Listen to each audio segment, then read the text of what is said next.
За би Булгантуяа даргын ах алсын ажлын хэсэгт ажиллаж байгаа. Тэгээд ажлын хэсгийн хуралдаан дээр өөрийн санал бодлоо бас илэрхийлээ явж ирсэн. Энэ удаагийн парламентын стратеги төлөвлөгөө бол одоо заашгүй шинээр батлагдах ёстой. Учир нь юу вэ гэвэл үндсэн хуулийн нэмэлт өөрчлөлт, сонгуулийн хуульд бас өөрчлөлт орсонтой холбоотойгоор энэ удаагийн парламент олон намын төлөөлөл, олон ургалч үзэл бодол одоо хоримтлагдсан, энэ баян мөрд болсон юм парламент болсон гэж үздэг.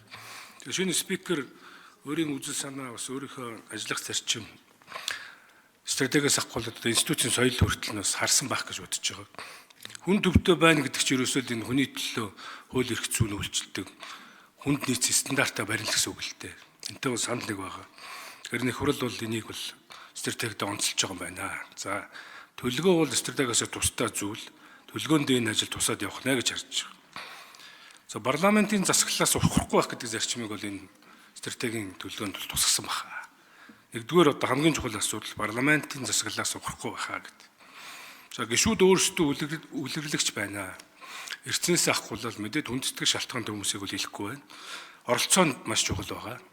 Олон ажлын хэсэгт олон байнгын ороо чуулгандаа сууж байгаа ч гэсэн сууж бүртгүүлэхээс ихсүүлээд одоо санаа бодлоо тусгуулах нь бол бидний одоо үндсэн үүргээ. Ёс зүйн хариуцлагын асуудал бол мэдээж яригдана. Тэгээ хурал хууль баталж байгаа. Хууль дүрмийн одоо хэрэгжүүлэлт хяналт бол одоо бидний бас тавих ёстой үүргийн нэг байгаа.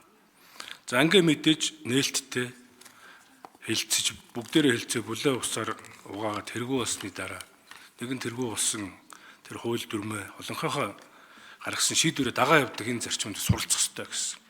Ийм байр суурьуудыг илэрхийлсэн. Тэгээ бүгд туссан байна. Гишүүд маань бас дэмжиж баталж өгөөрэй гэж хүсэж байна. За баярлалаа.